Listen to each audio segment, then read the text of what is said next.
Ayan na po yung malaki at napakarami ng bulaklak at bunga ng talong na iyan. Ay talaga naman. Ayan. Yan po ay talong na ligaw mga kaibigan, ha. Ayan, talaga naman. Ayan. Nadaanan pa ako ng putpot habang ibinibidyo ang kakaibang talong na ito. Ayan, talaga naman. Ayan, oh.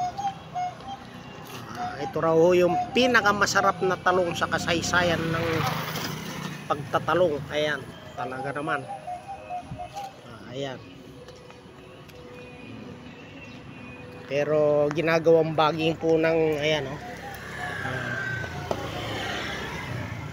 Ayan. Laruan namin nung ako'y maliliit. Ayan, oh, talaga naman pinuputok po ere. Ayan. Ayan, oh. Ayan. Ayan, may ayan po, ay talaga naman. So, yan lamang po. Muli, magandang umaga at naway pagpalain po tayo ng punay kapal.